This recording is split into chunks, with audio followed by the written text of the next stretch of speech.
আসসালামু আলাইকুম ওরহমতুল্লাহি ওবরাকাতুহু। আলহামদুলিল্লাহ ওয়াসসালাতু ওয়াসসালামু আলা রাসূলিল্লাহ ওয়া আলা আলিহি ওয়া আসহাবিহি ওয়া মান ওয়ালা আম্মা বাদ।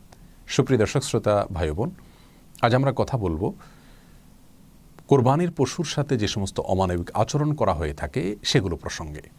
শুধু কোরবানির পশুই নয়, সাধারণ অবস্থায় আমরা দেখি পশু পরিবহন করার সময়, পশু বাজারজাত করার সময়, পশু জবাই করার সময়, এমনকি জবাই করার পরপরও পশুর সাথে অমানবিক আচরণ করা হয়।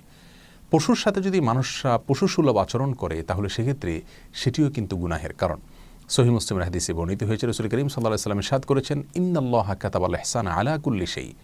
নিশ্চয়ই আল্লাহ সুবহানাহু ওয়া তাআলা প্রত্যেকটা প্রাণীর প্রতি দয়া করার জন্য তোমাদের জন্য উপরে আবশ্যক করে দিয়েছেন। ফাইদা কাতালতুম ফাহসিনুল কিতলাতা ওয়া ইযা যাবাহতুম ফাহসিনুদ যিবহাতা। অতএব তোমরা যদি কোনো মানুষকে হত্যা করতে হয়, বিচারিকভাবে কারো মৃত্যুদণ্ড হলো অথবা যুদ্ধের ময়দানে কাউকে হত্যা করতে হলো, তখনও তার প্রতি তোমরা অমানবিক আচরণ করবে না। আর যখন কোনো পশু জবাই করতে হবে তাকেও বিনা প্রয়োজনে তোমরা অতিরিক্ত কষ্ট দিবে না, যত কম কষ্ট দিয়ে সম্ভব জবাই করবে। এবং সেজন্য তিনি এই হাদিসের পরবর্তী অংশে বলেছেন, তোমরা ছুরি বা চাকুকে ভালো করে ধার দিয়ে নিবে যাতে করে যথাসম্ভব কম কষ্ট দিয়ে তাকে দ্রুত জবাই করা যায়।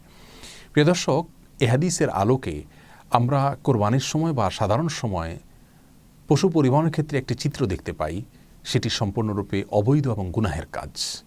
আর সেটি হলো, আমরা জানি যে দেশের প্রত্যন্ত অঞ্চল থেকে অনেক সময় 10, 12, 15, 20, 22 ঘন্টা পর্যন্ত কোনো কোনো ক্ষেত্রে পশুকে ট্রাকে দাঁড় করিয়ে রাখা হয় এবং কোনোভাবে যেন বসতে না পারে সেজন্য দুই পায়ের মাঝখানে বাঁশ বেঁধে দেওয়া হয়, যে পশু বসতে গেলে তার কষ্টের কারণ হবে, পশু বসতে গেলে জায়গা বেশি লেগে যাবে অথবা অন্য পশু আঘাতপ্রাপ্ত হবে বা ব্যবসার দিক থেকে ক্ষতি হবে বা ট্রাকে অল্প জায়গায় বেশি পশু উঠানো যাবে।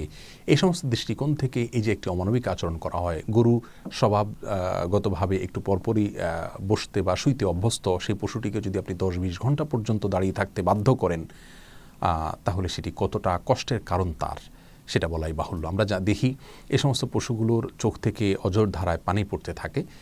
আবার সেগুলোকে বাজারজাত করার সময় বিভিন্ন রকমের ট্যাবলেট অথবা তার আগে অনেক ট্যাবলেট বা ইনজেকশন তাদেরকে খাওয়ানো হয়, পান করানো হয়, প্রয়োগ করা হয়, যেগুলো তাদের স্বাস্থ্যের জন্য অত্যন্ত ক্ষতিকর, তাদের কষ্টের কারণ। এবং অনেক সময় ছাগল ইত্যাদিকে জোর করে পাইপ দিয়ে পানি পান করিয়ে তাদের পেটকে ফুলানো হয়। কোনো কোনো ক্ষেত্রে সেটা এত বেশি পরিমাণে করা হয় যে অনবরত সে পেশাব করতে থাকে। এ ধরনের অনেক অমানবিক আচরণ বাজারজাত করার সময় করা হয়ে থাকে। এমনকি ছাগল বাজারে যখন উঠানো হয় তখন এত টাইট করে বাঁধা হয় যে কোনোভাবে সে বসতে পারে না, সকাল থেকে রাত পর্যন্ত এভাবে দাঁড় করিয়ে রাখা হয়। প্রিয় দর্শক, এই আচরণগুলো সম্পূর্ণরূপে জঘন্য এবং গুনাহের কাজ।